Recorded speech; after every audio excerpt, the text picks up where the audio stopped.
En 2021, Marion achève sa séance d'étirement par un moment d'introspection, de méditation intense. Elle interroge Clotilde sur les relations amoureuses à son époque. C'était facile d'entamer une relation amoureuse à 50 ans à ton époque, demande-t-elle à l'intruse, précisant aussitôt hors mariage. Au fond, tu es de quelle époque, ajoute-t-elle. 1750. Le tout est de connaître les codes, répond Clotilde. En général, c'est par un regard appuyé ou un geste soutenu un poil plus longuement que ne le dicte la bienséance que l'homme ou la femme indique son intérêt. De deux choses l'une, soit c'est pour une relation officielle, la procédure est codifiée selon la classe sociale, les deux font connaissance par le truchement d'une entremetteuse en général. Soit il s'agit d'une relation extramaritale. Il faut dès lors être discret. En général, c'est l'homme qui déclare sa flamme, mais après avoir reçu un signe d'encouragement de la femme qui laisse choir son mouchoir, par exemple. Commence alors l'échange de messages codés. Des messages codés ? Demande Marion, dont l'intérêt est soudain éveillé. Oui, chiffrés. 61 signifie que la personne a le béguin et se demande si l'objet de ses sentiments ressent les mêmes à son égard. Pourquoi 61 ? Demande Marion. Parce que le déclarant demande si la personne convoitée va compléter le cœur en répondant par un 62, rit Clotilde. Je ne comprends pas pourquoi ces chiffres, et où les cache-t-on ces chiffres ? Il faut les imaginer écrits à la main. Typiquement, on les inscrit sur un cartouche dissimulé dans la vitrine, par exemple, ou on les brode sur un mouchoir, on les intègre dans un texte ou un poème. Si tu écris les deux chiffres rapprochés et que tu diminues la taille du cercle du chiffre 6, tu vois, en plissant les yeux, l'ébauche du cœur. La moitié du cœur dans 61 et la totalité dans 62.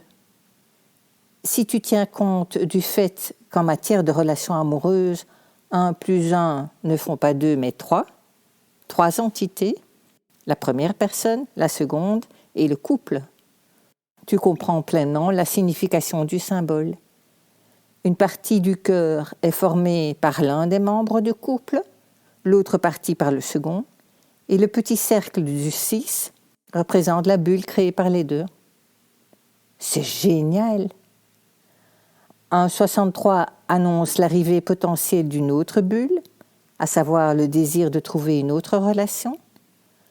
Le 64 renforce l'avertissement, le couple est sur une mauvaise pente. Le 65 est radical, c'est la rupture.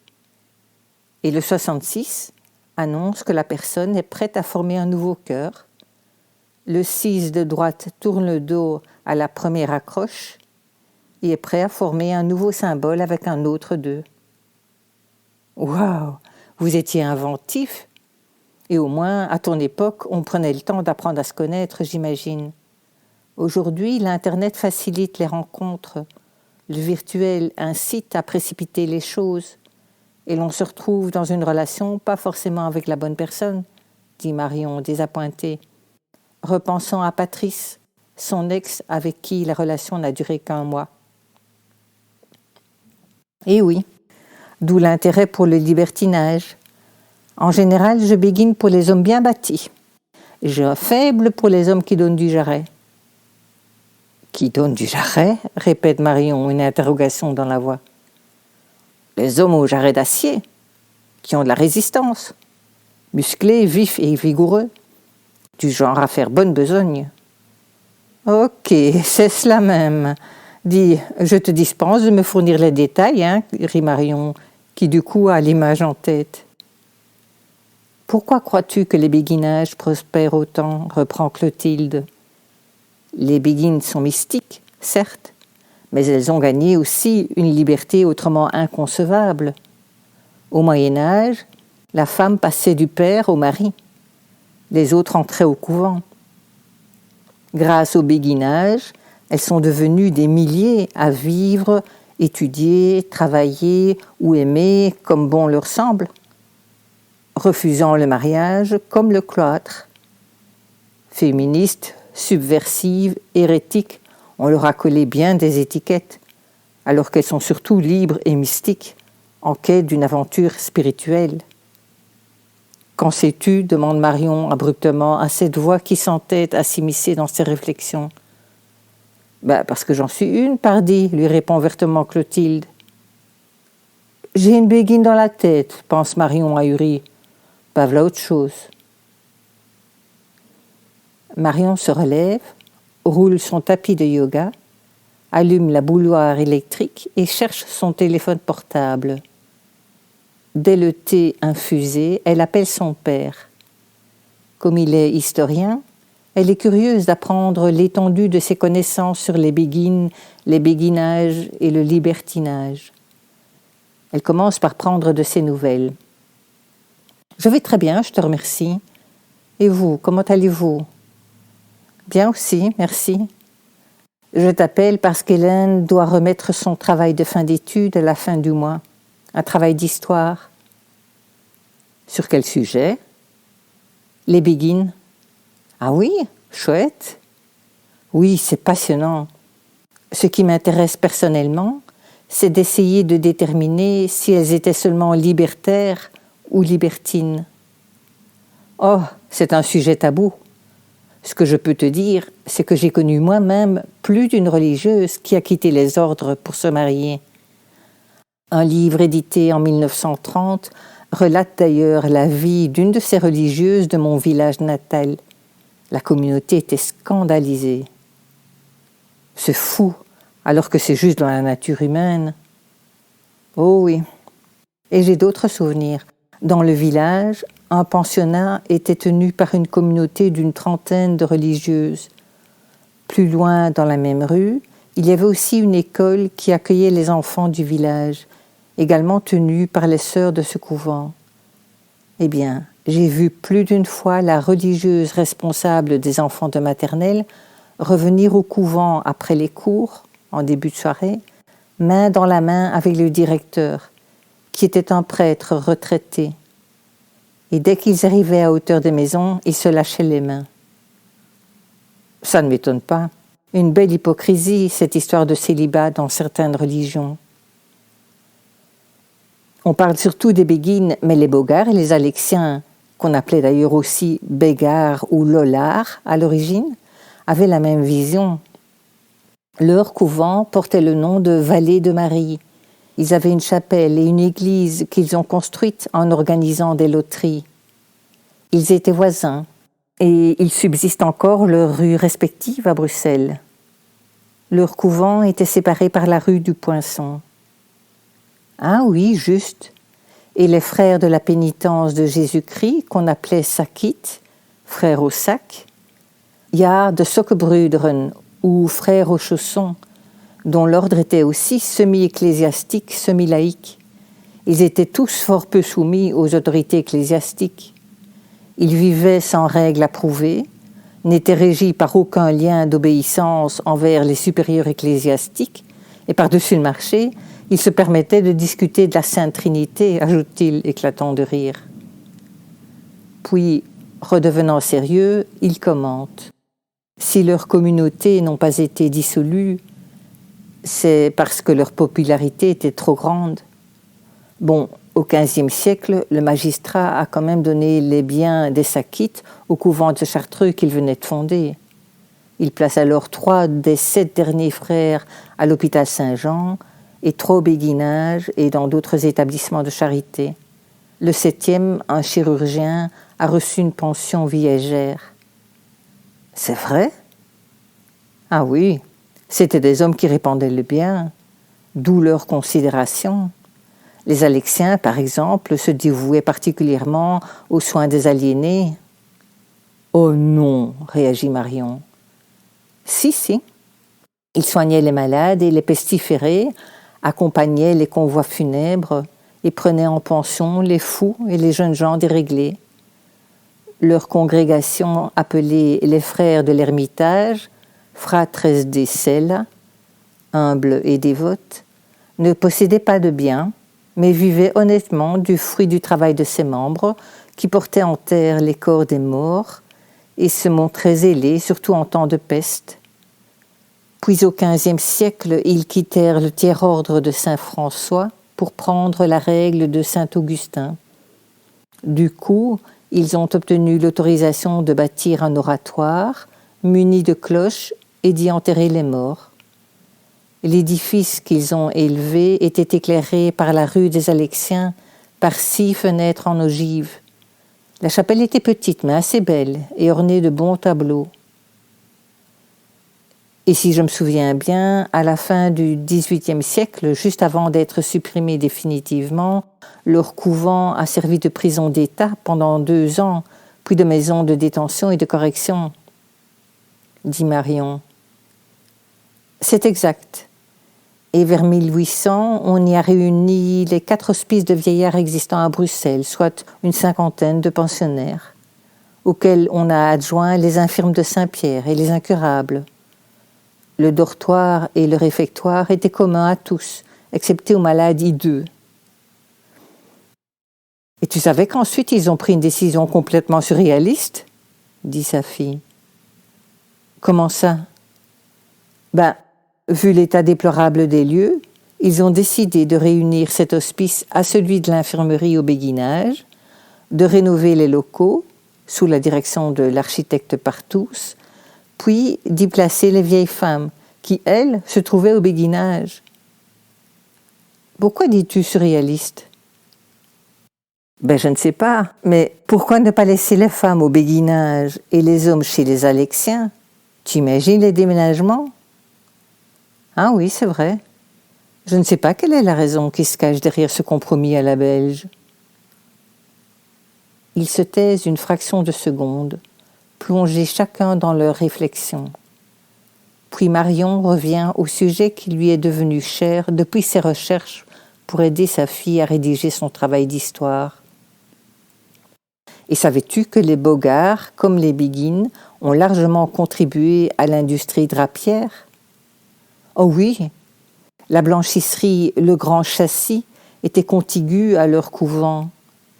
À l'origine, au XIIIe siècle, c'était une corporation et un hospice de tisserands infirmes. Mais comme beaucoup de tisserands se faisaient admettre dans cette maison et la quittaient ensuite après avoir occasionné de grandes dépenses, les Bogarts ont adopté la règle du tiers-ordre de Saint-François, tout en restant soumis à la juridiction de la ville, de la gilde de la draperie et du métier des tisserands.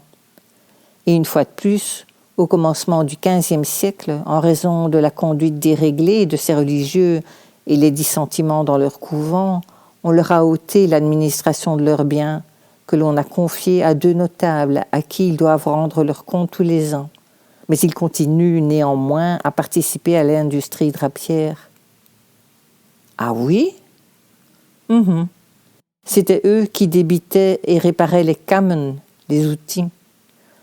Plus tard, les réparations des kammen leur étant devenues trop coûteuses, ils parvinrent à se libérer de cette charge en payant aux tisserands une somme et une rente, en échange de quoi le métier leur a cédé en toute propriété la Kamheuse, située au fossé des Bogarts, à côté de l'ancien réfectoire du couvent. C'est étonnant, non, qu'on parle sans cesse de fossé. On parle en l'occurrence de fossé parce qu'il formait autrefois une partie des glacis de la première enceinte. Au XVIe siècle, ce fossé était encore rempli d'eau et la ville en louait la pêche. Ah oui ? Et je termine. C'est dans une chambre de la partie antérieure de ce bâtiment que ceux de la Peertz, la presse au drap, et les syndics des drapiers examinaient et scellaient les draps. Et puis, fin XVIIIe siècle, leur couvent aussi a servi tour à tour de prison militaire, de magasin de tabac de la Régie, puis on en a fait une écurie, et plus tard une école dominicale flamande. L'église et le couvent ont été abattus en partie au XIXe siècle. Dans les bâtiments qu'on a conservés, on a transféré l'hospice des orphelines. Oh, merci, c'est super intéressant ce que tu me racontes. Avec plaisir. De mon côté, j'ai bien ri en faisant des recherches pour Hélène aux archives de Bruxelles. Attends, je vais rechercher les extraits. Elle dépose le téléphone et revient quelques secondes plus tard, la tablette à la main. Voilà, dit-elle. J'ai trouvé une série de lettres manuscrites réunies par un trombone et une note. Le jardinier des Bogarts réclame quelques arbres à fruits. Il les obtient. Je te lis les lettres parce que je les trouve succulentes. L'an 5 de la République française, le 25 Brumaire, nous, sous-signé Albert van der Steen, commissaire municipal dénommé par la municipalité de cette commune de Bruxelles, à l'effet de mettre l'arrêté du département en exécution. En conséquence, j'ai délivré au citoyen Siebels, jardinier du couvent des Bogarts, conformément à l'arrêté submentionné du 23 du présent mois de Brumaire, les arbres suivants. Savoir 14 pêchers, idem 2 abricotiers, idem 2 pruniers, tous jeunes arbres de 2 ou 3 ans, ensuite de quoi j'ai fait signer le présent par le dit jardinier Siebels pour me servir de récépissé. La dite opération étant finie conformément à l'arrêté ci-dessus, j'ai clos le présent. Avec visiblement comme réponse « Citoyens, nous vous renvoyons la pétition du jardinier des Bogarts que vous nous avez fait parvenir. Nous aurions désiré que vous l'eussiez accompagné de vos observations au sujet de la propriété particulière que le pétitionnaire réclame relativement aux arbres dont s'agit. Veuillez prendre des renseignements pertinents à ce sujet et nous les transmettre dans le plus court délai possible. Salut et fraternité. » Et une petite dernière. Interdiction au concierge du ci-devant couvent des Bogarts de faire déloger la ci-devant veuve van der Perren, y placée par ordre de la municipalité. Au concierge du ci-devant couvent des Bogarts. Citoyens, il nous revient que vous menacez la citoyenne veuve van den Perre de la faire déloger. Comme elle a été placée dans ce local par ordre de cette administration, il vous est défendu de réitérer vos menaces. Si vous avez des plaintes sur la conduite, adressez-nous-les. C'est nous, et non vous, qui devons prononcer en ce cas. Vous voudrez bien lui remettre la clé de la cour, afin qu'elle s'en serve pour sécher le linge qu'elle blanchit pour le public. Il ne faut pas ainsi ôter tout moyen de subsistance aux autres pour de simples personnalités dans lesquelles nous n'entrerons pas. Salut et fraternité. Oh oui, c'est drôle, réplique son père, surtout le langage. De quand datent ces lettres? Du 25 Floréal en 6, c'est-à-dire mai 1797. Longtemps après la fin de la discussion, Marion se surprend à penser encore aux Béguines. Elle a du mal à les imaginer libertines, les voyant plus, à l'inverse, comme des femmes chastes et pieuses, habillées comme des bonnes sœurs. Elle se souvient de sa surprise à entendre la version d'André, qui voyait plutôt en elles des femmes libérées. D'accord, pense-t-elle, mais libre ne veut pas nécessairement dire libertine, si? Non, décide-t-elle. Libre, libertaire, libertine, ou pas.